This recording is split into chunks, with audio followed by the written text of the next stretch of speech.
Good morning and welcome to a very special Exploring Glorantha. I'm here by myself today, with as the Isseries cultist, and sadly my co-host Evan is nowhere to be seen. But I am getting to interview this gentleman next to me, kind of by myself. So Evan, wherever you are, my thoughts and prayers go with you. But welcome to the show, Gloranthan scholar and author, Evan. How's it going? It's going good. So Glad to be here. I am so glad that we're doing this. This is one of our final episodes of the year. We usually take off November, December, just because of travel and everything. So I wanted to end the year right if this is our last episode, and that means talking with Evan about Red Moon and Warring Kingdoms, his brand new book out on the Johnstown Compendium for 13th Age Glorantha. So that alone makes it sort of unique on the Johnstown Compendium. Um, so how did this? So did you always know that you were a filthy lunar lover, or is that something that you came to later in life? Can you give me any of your Red Moon companions who might be currently working in the Sartorite government? Um, Uh, let's start uh, there. you know, I, you have to really have to hand it to the Reaching Moon Megacorp. I think they're the ones that reached me. That there was more to the Lunars than just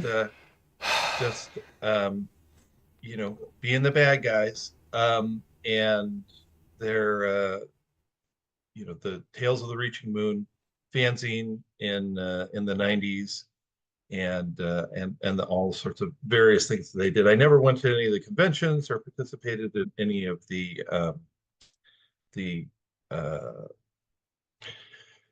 big multiplayer, live action uh, uh, meetups and things. But uh, that publication was a huge bridge between RQ2 and RQ3, and really helped keep the really interesting work on Glorantha and RuneQuest alive, and helped generate the some of the authors for the RuneQuest Renaissance in the 90s, Yeah. and bridge things sort of to the next phase with Hero Wars, Hero Quest, and obviously a bunch of those folks are now running That's right. Chaosium and running the Johnstown Compendium, and so that's sort of my origin story with the Lunars. As far as everyone in the Sartorite government has within them the ability to accept the love and guidance of the Red Goddess. So they're all really with us. They just don't know it yet. Sounds like lunar propaganda to me.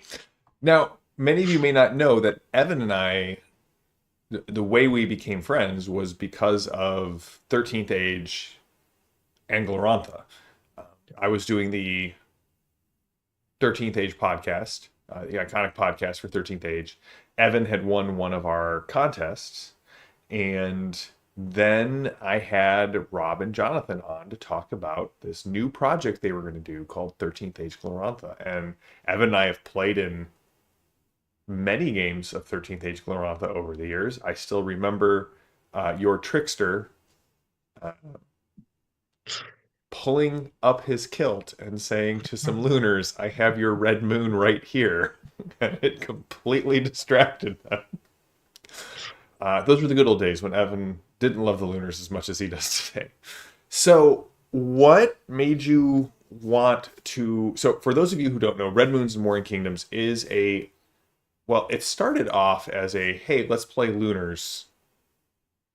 How would I like Evan talking about how he would do lunar classes, and it has blown up into there is in-world fiction. You had to build context around the lunars, so you have fleshed out a gazetteer uh, beyond Sartar for 13th Age fans. This is an all-encompassing book, and the kind of project that is one, a passion project, and very rarely do us fans follow through on our passion projects? And I'm sharing the link right now.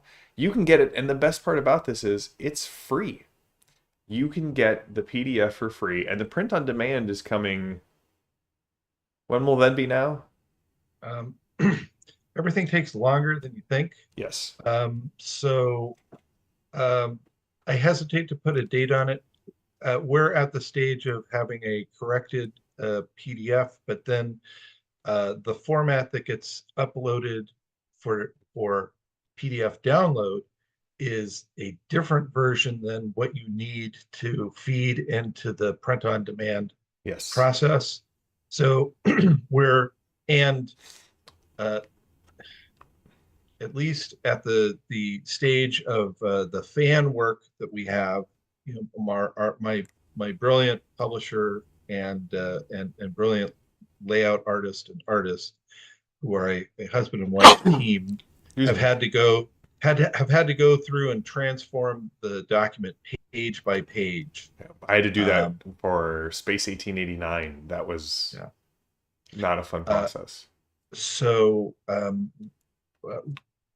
we got some very helpful input from Nick Brook of the Johnstown Compendium, and you know, since this is not our full time job, we have other full time jobs. It that file transformation is in process, and I think after Halloween, which is big season for my colleagues, they'll be able to finalize that. Then we'll get it to the pod for some sample prints, go through those. So it's probably uh, uh, end of the year-ish, beginning of Yeah. 2025 is where we're looking. I would have accepted soon.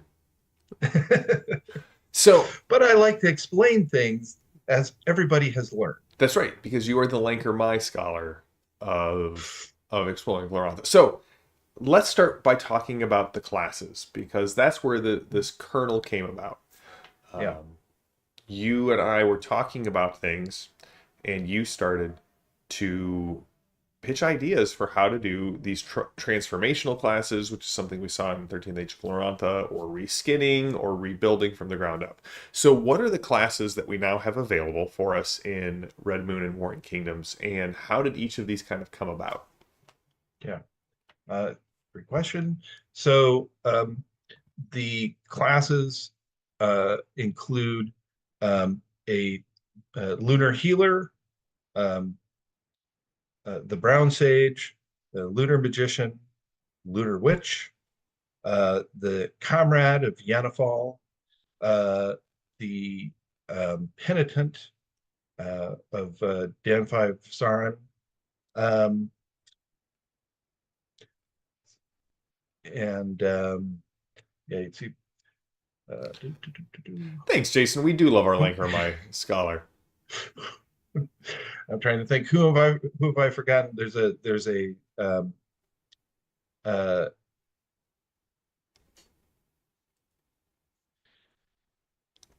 you put me on the spot I here, did. and You're in my house now, Evan. that's right. Oh, Lunar Way Pathfinder. How could I forget the That's right. Pathfinder? And and then there's a Seven Mothers um, uh, feat tree Yeah. that It's belongs in. So how did these things come about? That's it. So the class that I had been thinking about the most as we were talking about things was what became the penitent, because I was trying to think. My headspace was, you know, the Seven Mothers are kind of a funhouse reflection of the seven light bringers, mhm. and um, and so we had examples of sort of the adventuring versions of those the light bringers to look at, um, and how what would be the correspondence to the Seven Mothers, and of course there are similarities, but there's a lot of differences. And as I was trying to think, you know, what is the correspondent of the Lightbringers to Dan 5 Sarin? and it really felt like, in many ways, it was Yermal, the Mm-hmm. trickster, because of his outcast nature. Dan Five Saran is the criminal who repents and uh, through his suffering assists um, the seven mothers in their quest to reunite the moon goddess. And Yermal doesn't doesn't really repent, but he's sort of forced to um, use his nature, uh, to save the universe. And so, looking at the game design behind the Trickster, which is one of the great pleasures of reading 13th Age Glorantha, is the Trickster and its design, Oh, it's and fantastic. all of its little bits are just um, great. And um, at least canonically, there really weren't tricksters in the Lunar Empire. Not that we're tolerated. In Orlanthi Right. society, tricksters are a pain, and But they serve a purpose. they serve a purpose. Yes. They have a social role, um, even though they are outlawed, and anybody can. At least in some of the literature, it's like, well, anybody can just kill the trickster, and they have no kin, etc. Except that the trickster, because of their role, it has the protection, should have the protection of the the leader, the chief, the king, um, and um, so who deals with that outsider Yeah. element in lunar society, and that's the path of repentance. It's not to affirm the outsiderness, but it's to sort of harness it, Mm-hmm. and bring it in. And there's a lot of um, punishment and suffering uh, that is that is dealt to allow the person to atone. Although there's this upfront, like, if you sign on, like, you're signing on for a lot of pain, but you are, like, all sentences, criminal sentences, etc., all debts are all forgiven, are and you are a citizen, you are a Yep. member of the society, but then you constantly having to um, pay for that. So that was the first one that sort of came to me. I'm like, how would I make this? And how would I really fixated on, like, I've got to transform the trickster in some way. And then, because they are typically, it's a criminal, reform cult, for my particular transformation character class, I decided that you needed to be able to sort of mix in some of the rogue talents and elements. Um, and when I sat down to write my classes up, I decided that one was too hard to start with. So instead, the first class I wrote was the Lunar Healer, because I thought, okay, another challenge sort of from Rob and Jonathan was that they couldn't figure out how to make a Chalana Roy. Chalana Roy healer work as a player character. And I think it is really difficult. And Yeah. the way I did that was by not doing it as well, but saying, oh, but I'm going to have the sort of source of healing in the Seven Mothers is Queen Dezola, who is also an Earth aligned priestess. During her life, she had some role, although it's always interesting that there's there's always a lot of ambiguity in many ways around the uh, the writings over the years of the Seven Mothers. Of course, now it's really clarified, because right at the end of my project, The Lunar book comes out. Cults of RuneQuest, The Lunar Way comes out, and I was like really sweating bullets. It's like, ooh, am I going to have to do a bunch of rewrites? Because, um, but everything was within, shall we say, tolerance.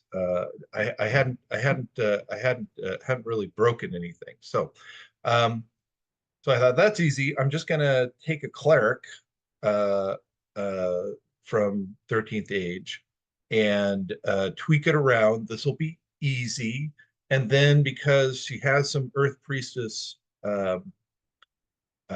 background, I'll steal a little bit from the Earth Priestess in 13th Age Glorantha and see what this remix kind of looks like. And I was uh, pretty satisfied with where it went. The process was really, let's not reinvent everything. They've already shown that, and this is the sort of genius of 13th Age and 13th Age Glorantha, which is that these are giant toolboxes, and they've particularly like Rob when he ran a bunch of actual plays when 13th Age was Hmm. um, getting published and publicized, someone would say, "Oh, hey, but I really like this other. Like, could I use a rogue power for my fighter?" And he's like, "Yeah, sure." He showed on the fly that you could swap Hmm. pieces of other character classes out, and he hit it with a hammer a little bit, you'd make it Yeah. work. And so I said, well, this is my DIY attitude. I'm going to take things.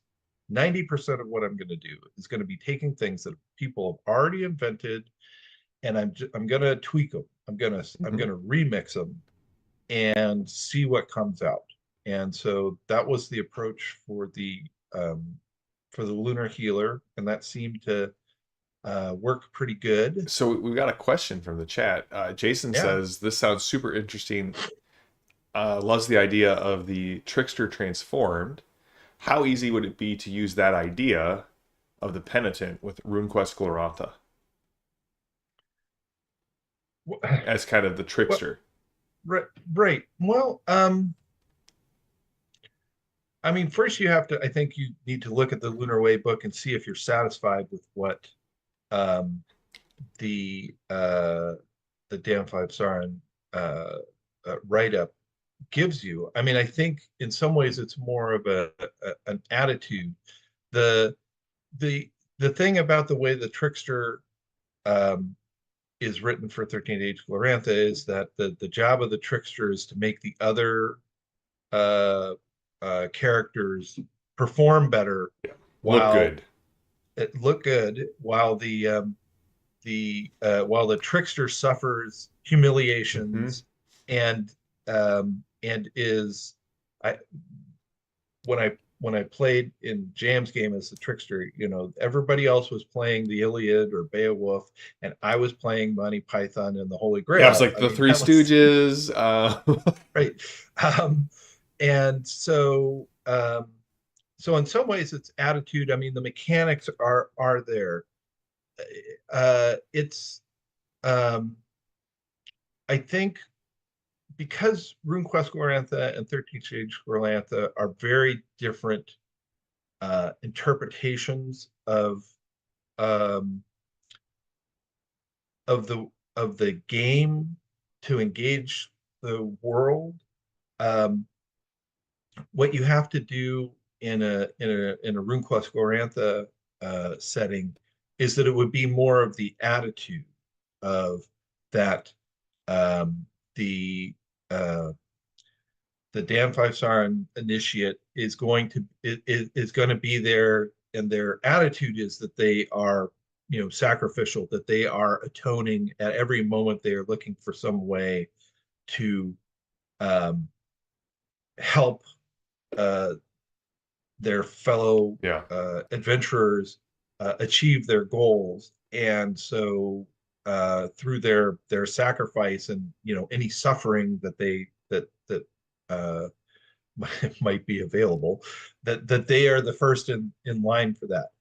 Uh, and um, RuneQuest is a great granular system with lots of parts, the rune spells and the skills, etc. But it doesn't.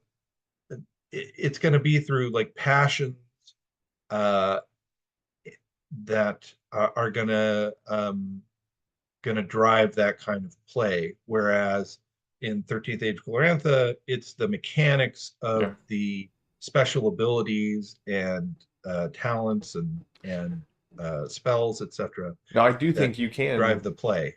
uh, take the idea of the penitent as kind of the reconciliation of the remainder in society, much like how the trickster is sort of the reconciliation of the remainder, the outsider, the thing that doesn't fit well. And I think that can definitely transcend game Yeah. systems. But yes, so Jason, if I'll put links in the show notes if I think about it.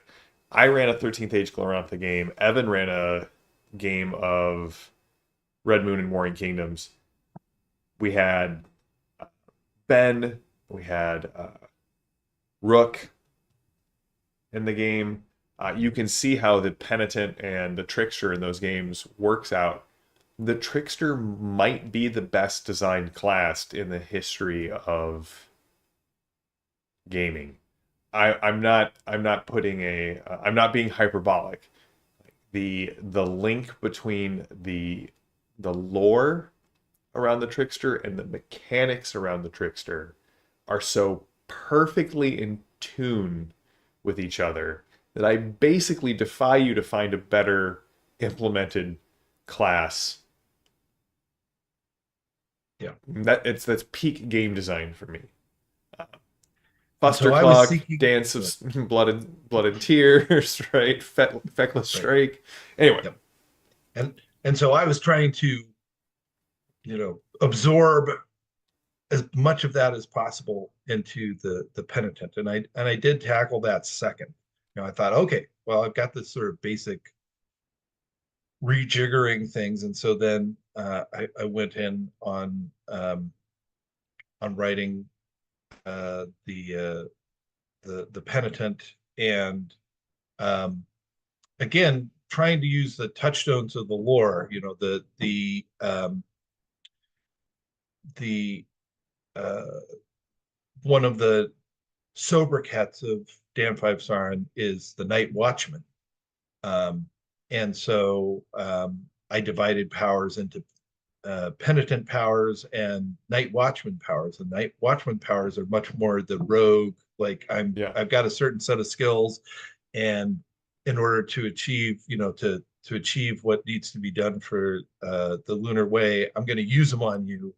Um, so they involve a little bit more direct action. The trickster really is not an effective combatant at all. no, not Um, at all. uh, but um, but the penitent has moments where it can be effective. Um, but I will say I had the most extreme reactions from people about the penitent. Well, because Yeah, you yeah, released this out on the 13th Age Discord, it was mm, and on the Escalation Discord, it was vigorously peer reviewed, and a yeah, lot of people had. I mean, you and I talked through a lot of these. Like, well, some people are saying this, some people are saying this. Where do I land? And those were some yeah, great discussions. yeah. No, and with incredibly generous feedback from people. Um, the other five classes, I decided one of the things that was great about 13th Age Glorantha was, of course, they showed that um, in a class-based uh, RPG, um, you know, uh, you uh, you needed sometimes multiple classes to sort of capture the different aspects of devotees Hmm. of different gods. So Orlanth, um, you have at least, I think, at least Three, three yeah. classes in The 13th Age rebel, Atlantis. the warrior, and the Yeah. what is the reskinning of the sorcerer, the wind Uh, speaker? um, so it's really four then. Okay. I was thinking it was four. So because you have the Wind Lord, Yeah. you have the Orlanthi Barbarian, you have the Rebel, and and yeah, that other one that is the reskinning of the Sorcerer. Thunder Voice? No. Yeah, yeah, I think yeah, I think it might be a Thunder Voice. something, yeah, Yeah. Thunderbolt. So, All right. So you had people um, who were really kind of about the penitent, very strong right, feelings. yep, and some people thought this is terrible. So it's one of those things like not everybody wants to play the trickster, Right. and not everybody's going to want to play the penitent. You're going to have to want to. Um, it's a much more vulnerable role playing experience because you are a support character, Yeah. um, and you are a clutch support character in many senses, but you're very much not the spotlight hero. You're there to help that spotlight hero achieve things, and um, and you're always getting hurt terribly, terribly hurt. Yeah. um, so some people thought I can't. Who would want to play this? And then others like this is amazing. Um, and I think both those reactions are valid because it's not a character for everybody. And I tried to incorporate that in the introductory Yeah. text of like this is a complicated class and uh it's a rewarding role playing experience, but one that is not for everybody. Yeah. Um, but to get back to there's four classes to sort of express the range of Orlanth. There's two classes in Red Moon and Morning Kingdom to express sort of the range of a Rippy Ontor, who is sort of the Lancor my cognate. Yeah. There's the sort of more sorcerer side of things, and the more um, uh, uh, knowledge cleric um, side of things. Um, there's there is a direct, sort of just as um, Yennefer Tarnos is a strong echo of Humacht. Hmm. The Humakti warrior is transformed into the comrade of Yennefer Yeah. in Red Moon and Morning Kingdoms. Um, but again, trying to make it that distinct uh, uh,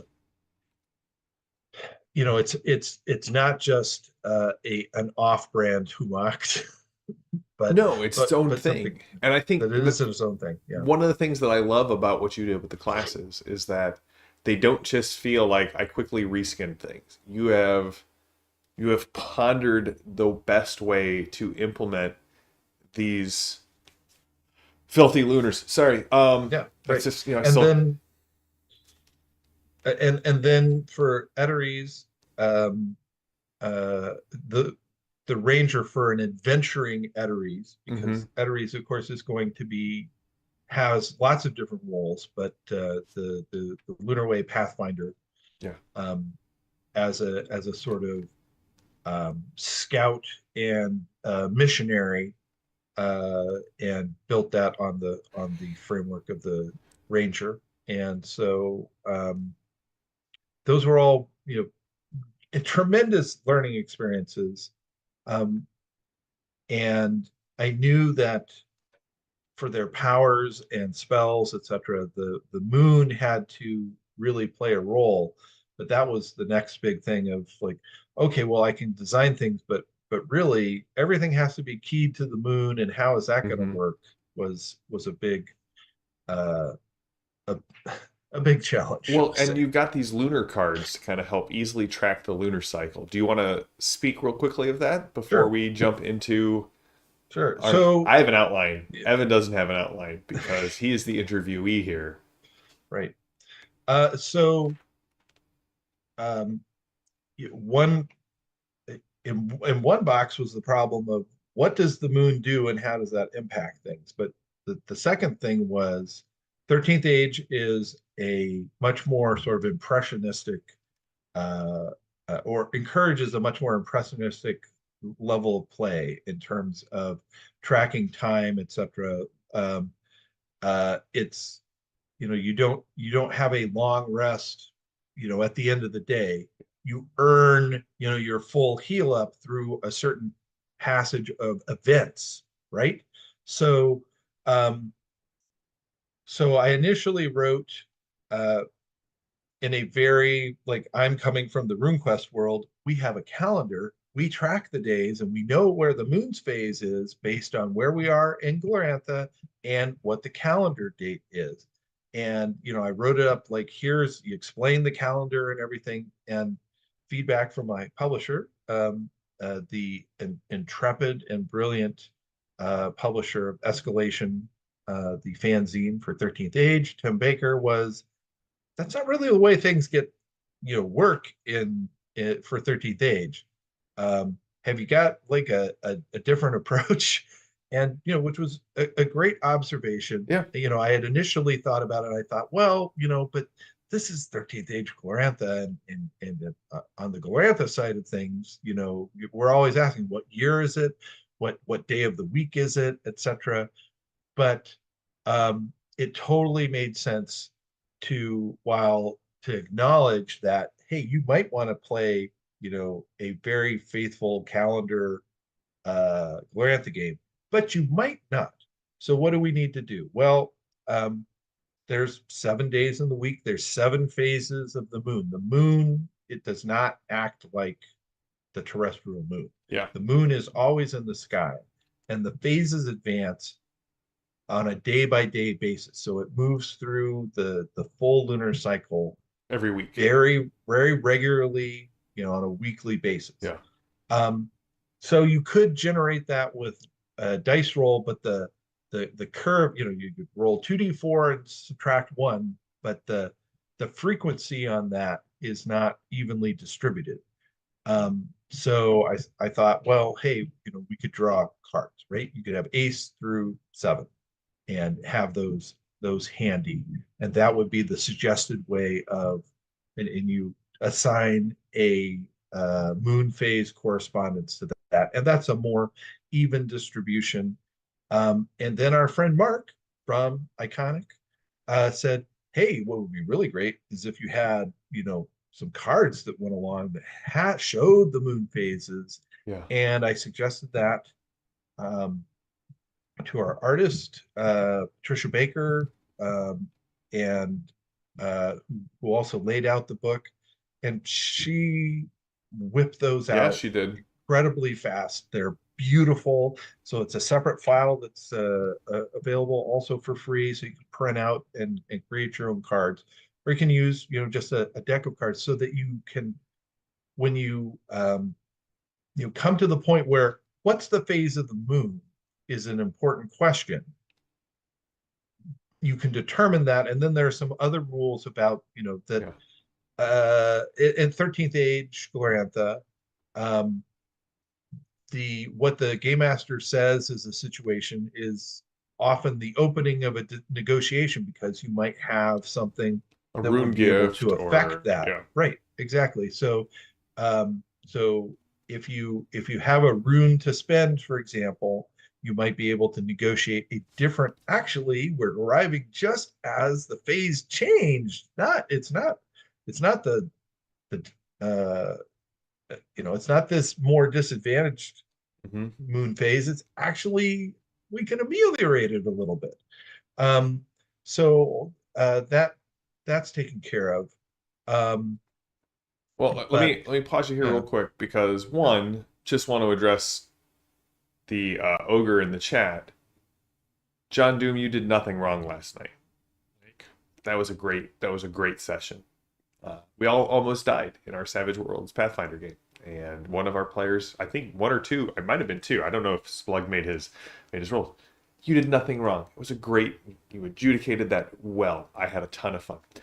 But also, let's take a second and talk about how great the art is for Red Moon and Warring Kingdoms. Trisha Baker did an amazing job. I've been following along on her Instagram. Evan has been sending me updates.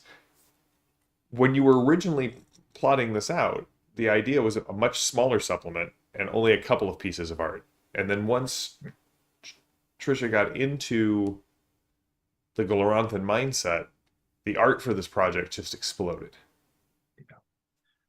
So, I mean, this is really the story of how this went from a little personal passion project that maybe I was going to show to Jam and maybe the other people at Iconic, and maybe we would talk about it on an Iconic episode, Oh yeah, and I just make it available on some on my personal blog or something like that, to a really serious project that needed um, uh, a level of professionalism that I could not personally generate for everything. Um, as I was writing this initially in a word processing program, I was dropping little pieces uh, of um, no of Creative Commons or other rights free art in, just to give like a sense of illustration yeah, to the words as it was growing. And then as Jam uh, helped bring in and connect me with Tim, whose work on Escalation. Escalation is a tremendous it's fan yes, resource for it 13th really Age. is. And they had already started to do some 13th Age Glorantha support. Some of the really the only um, or certainly the largest source of 13th Age Glorantha fan support. Um, and it is the great good fortune is that when you get Tim on a project, you also get Trisha, uh, to whom he who are they're a married couple, they're a power team, and Trisha does the layout for Escalation and she does the illustration. And she is a self-taught artist, and um, and uh, as we were, I mean, the first thing was that Tim thought, well, gosh, this is a very large project for a single issue of Escalation. And it might take a lot of time, but I'm interested. The thing is that, the art is very demanding, and we couldn't illustrate it the way a normal issue would even be illustrated because there's so much here. And I was like, well, look, I'm willing to do whatever, and I could just try and use some of this art that I've been pulling down Yeah, from that's freely available, that's free of rights and stuff. And he said, "Oh no, Trisha is going to do all the art." I thought, and I said, "Oh, okay." And she started producing things, and they were just amazing. Um, and she is an incredibly talented, creative, and curious person. And she would send me these questions about, well, what should this look like? And I would like to say, oh, I could tell her precisely, but most of the time, these were things that had never been illustrated in Glorantha. Um, although many of them did have some antecedents, and I could point her towards things, but oftentimes they were not consistent. And um, but other times there was really almost nothing. And my art direction was usually a rambling email with some things pasted into it. Like, well, it could look like this, or it could look like that, or I think the sort of cultural touchstones are maybe the Sassanids. And she would produce the most amazing uh, uh, illustrations that they belong on posters, they belong on T-shirts, mm-hmm. they are uh, just uh, they add so much to the book. They open in a way that the words cannot. Mm-hmm. Uh, the vista of um, the practices of these imaginary people that we're talking about, and the landscape, which we haven't even started to talk about. And she's illustrated things that nobody else has ever illustrated about Glorantha, to my knowledge.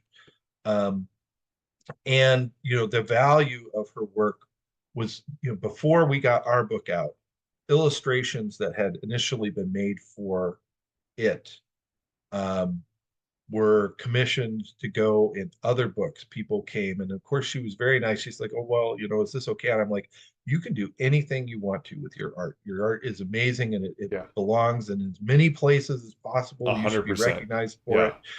And so, yeah, Trisha Baker is a genius and self-taught, and I saw her art go from great to incredibly amazing during the course of this very long journey as she uh, as she uh, worked incredibly hard on the art, and Tim's idea, we're not going to illustrate as much as we would a typical issue or a typical RPG book. Well, that went right out the window too, because Trisha loved Yes.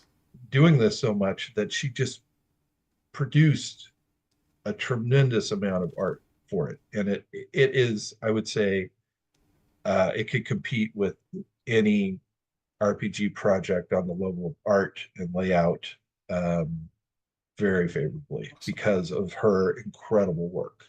So, So we're about two-thirds of our way through our time, and I really want to talk about how the book grew beyond your initial, hey, I'm going to make some lunar classes. And in your discussions with Tim kept going, well, what's this? What's yeah, that? And yeah. you ended up building a gazetteer around these classes. So can you talk about where in Genertella that you have set Red Moon and Warring Kingdoms, why, and then kind of what we can expect out of the gazetteer portion of this? Right. So, first of all, it's your fault, um, because Listen, because I told you not to play with the Lunars, not even once. And um, because Jam recognized that this was a project that could go beyond a little homebrew um, project that was getting passed around. Of course, it begins with the guide to Glorantha and my read through of it, and the um, uh, incredible genius and creativity of Greg Stafford in creating this world. But Frenella is a land to the west that has always been intriguing because of the experience of what's called the Syndic's Ban, yeah, about a century where the lands and regions of the kingdoms that make up Frenella were isolated because a group of heroes and sorcerers murdered a god. All of this is sounding incredibly epic. But there are these lunar colonies that spread out. There's little city states along the great sort of riverway of Frenella is the Danube River, and so um, as these ideas were coming together, I already thought that Frenella was an amazing place to set stories, and I thought, of of the many places that I want to visit in in my role playing career, um, Frenella is one of them because it's got so much incredible potential. Um, and then as I thought, okay, well, I'm interested in the in having a lunar role playing experience in 13th Age Glorantha, and I I never considered setting it in sort of Dragon Pass or even up in the lunar heartlands, because I thought that puts you too much in the middle of the political play of of the empire. I mean, I think now maybe you could have sort of an effective a different frontier, not the Dragon Pass frontier, but like the Redlands and Pent yeah, frontier, because there's a lot going on up there, but that didn't interest me as much. And you know, Glorantha publications have been very Dragon Pass centric because Hmm. it's an amazing setting. There's just a book that came out about Yeah. that. Yours is Um, it going in the mail and today? yay. Um, and but I thought, this would just be Lunar's killing Orlanthi. Uh, that that that even during Chaos Rises, the sort of setting um, mood for 13th Age Glorantha. 13th Age Glorantha does not have like a precise calendar, etc. The way the RuneQuest Glorantha would approach things, but they said, hey, chaos is rising. There's all sorts of things breaking down. That's the setting. It's like, well, what would be the setting for the lunars? Because chaos rises would be instead of, I mean, it would be a danger, but it also would be an opportunity. Right, especially because of the Um, Lunar's view on chaos. right, because there are elements of chaos that can be integrated into the way, Hmm. and can be shaped. And, there would be a look towards bringing that to their advantage. Um, and the heroes from 13th Age Galantha would be trying to stop them. And so then, it's like, oh, well, you, you know, the, it would, the pivotal conflict would be the lunar heroes killing the hero, fighting the heroes from 13th Age Glorantha. And I just thought, I'm not ready to make that interesting. It can be made interesting. It could Right. be made fun, but fortunately there were these other lunars, these colonies that were had been have been separated and were not under the direct control of the empire, but and back in that Reaching Moon Megacorp time, in an issue, one of the last issues of, I think maybe the last issue of Tales of the Reaching Moon. There have been some very interesting articles written about Frenella. They were fan based, but they still fit in with the description of from the Guide to Glorantha, and a lot of that material was up on Nick Brooks' website, and taking the information from the guide and other things that Yeah. were out there and that I had access to, I thought this is the setting because of one pivotal thing. Just as Chaos Rises was sort of the setting for the Dragon Pass centric 13th Age Glorantha, the Kingdom of War was the great crisis in the West for Nella. And what is the Kingdom of War? Well, this thing called the Syndic Span, when everything was broken up, that when little regions could not communicate Hmm. with one another. And if you want more explanation, you should get and download Red Moon and Warring Kingdoms, where there's a detailed discussion of the Syndic Span and how it infected things. But as the mystical walls came down between lands and communication was restored, um, something appeared that had not been there before, and it was this thing called the Kingdom of War, a place that was uh, the home of worship of the sort of the worst versions of 100 war gods, like um, the Humacht, but Humacht, the worst version of Humacht and the worst version of Zaraxaran. You might say, well, aren't you repeating yourself? Um, just the most Yeah. murderous, bloodthirsty, ruthless versions, and they sort of appear and begin to raid and then to conquer, and they are an existential threat to everyone. But their homeland is right next to um, the the sort of leading edge Hmm. of these little lunar principalities. And so I thought, well, that's the conflict. This is, instead of Chaos Rises, it's the Kingdom of War, and there opportunities. There are all sorts of adventuring opportunities, and you don't have to have uh, a campaign that's centered on dealing with the Kingdom of War. It's just out there, just like in 13th Age Glorantha. You don't have to have a campaign that's centered on Chaos Rising, But it's out but there. it's out there. Hmm. It sets a tone of threat and opportunity, and that just really crystallized things. So um, so all of this was all of my classes and sort of the mechanical information was written with that in mind. And Tim's like, yeah, but like if I'm, our audience is principally 13th Age players, not Glorantha Right. players. Um, and they don't know about any of this stuff. So can you write uh, a background document that will give them enough for them to understand like what the potential is here? Tim, you never asked that of And a Lancor scholar. And I'm like, well, yeah, it's going to add some more pages to this project.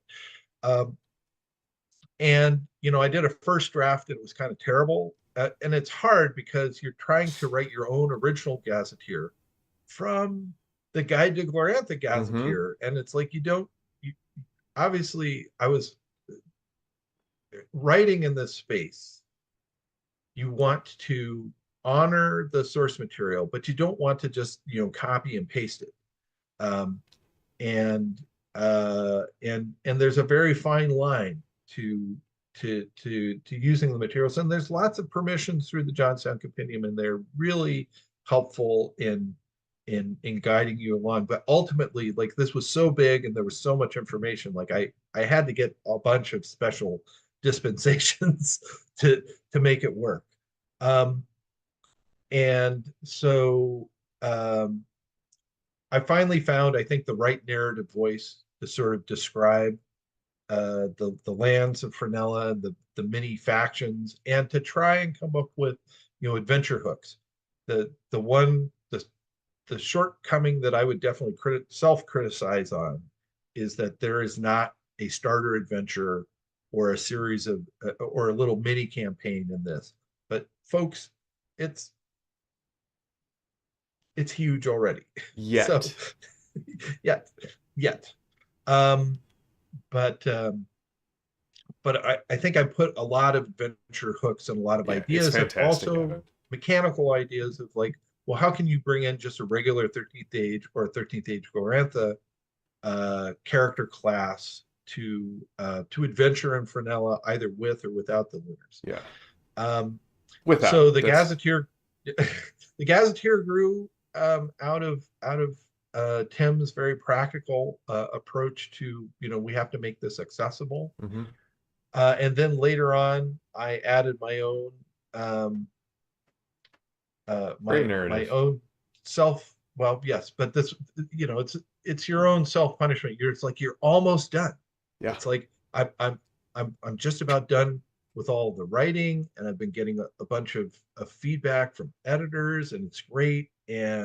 Uh, and Trisha is thinking about how to lay it out, and I thought, oh, maybe I should write another 20,000 words. Uh, I didn't, of course, think of it as 20,000 words, but I thought, what would be really helpful would be to have a narrative. And I was inspired by, the travels of Baturian Varash in Yes. Cults of Prax, the reminiscences of Paulus Longvale in Cults of Terror, and then, real world things like the Conquest of New Spain by Bernal Diaz, Yeah. of somebody going through significant historical events, traveling around the landscape, making observations Yeah. about them, and then, but also that, like the conquest of New Spain, it like the travels of Baturian Varash, like we don't really know where the narrative is coming from. Hmm. Is this his diary?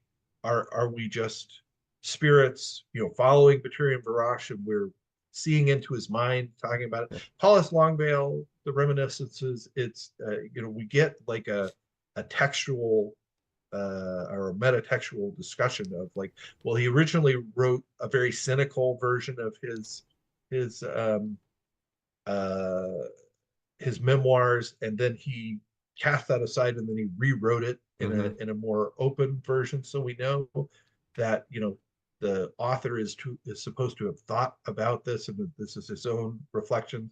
And so my frame is that at some point my narrator went to the knowledge temple in Notchet, and and scribes took down his his experiences from memory.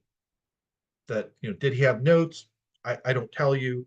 Or is this just the best that he could remember, maybe decades later, Yeah. much like the conquest of New Spain. um, so so it's his impressions of traveling in the Gazetteer. It's him traveling through the landscape and talking about not everything in that area, but what it would be like to travel a particular road or a particular pathway, and who you might meet. And then as we get to the character classes, to sort of describe things in a way that gives you a sense of flavor of what playing that character class might be like, um, all within the framework of the threat of the Kingdom of War, and playing in sort of a Kingdom of War campaign and what that might be like.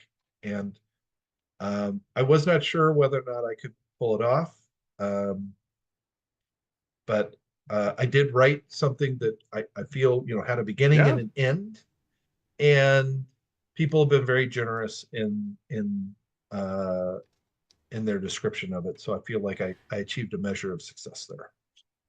Excuse me, Evan. Sorry. Well, Evan, thank you so much for taking time from our regularly scheduled program to talk about this. I'm super thrilled with it. It's amazing. You should be very proud of everything you put together for Red Moon and Morning Kingdoms. Well, thank you. And of course, I would not have completed this nearly 6 year journey. I mean, it's now more than 6 years since it started, but Yeah. it did publish before the project was, at least in terms of something being on paper, 6 years, but only barely. Um, and I would not have got uh, it to where it is without um, our friendship and our exchange of ideas, um, and uh, and then you're nudging me in the right direction to the next person who's going to nudge me and interact with me and encourage me, and I'm so a bit, thrilled that you got it done. so yeah. Like this is amazing. Now you go back in the cave and write the outlines for our in January we're coming back and we're going to be doing our temporal look at the third age of Dragon That's right. Pass. That's right. Back in the cave, Evan. No. That's right. Sorry, folks, you don't get an outline. You get an entire role playing book for this episode. This episode you get a role playing book. I'm going to put a link just where it goes to the outline. I'll just say see this link. Well, Evan, thank you. It is always a joy to do Exploring Glorantha with you, but I really wanted to dedicate a whole episode to this because it is such an achievement and it's wonderful. Like it's a great Thank you. addition to all of the Glorantha stuff that we've been seeing out on the Johnstown Compendium. And you know my relationship with 13th Age, so I'm glad that there's more 13th Age Glorantha out now Yeah. as well. Yeah. Well, I'm excited about it, and I'm very grateful to everybody who's taken a look at it, taken time to give a rating or a review. And I just want people to get out there and enjoy the world of Glorantha and enjoy 13th Age. Um, and uh, I am uh, I feel very lucky to be among those who have uh, things published on the Johnstown Compendium. I think it's one of the great evolutions of fan involvement in the amazing world that Greg Yeah. Stafford brought to us. Yeah. Well, everybody, that's it for Exploring Glorantha this month and for 2024. We'll be back in January and we'll continue our look at the the third age of Dragon Pass. We'll start our look, I should say, uh, because these things always balloon out more than we say. We're like, we're gonna do like one episode, 4 or 5, no more than 6 episodes on the second age.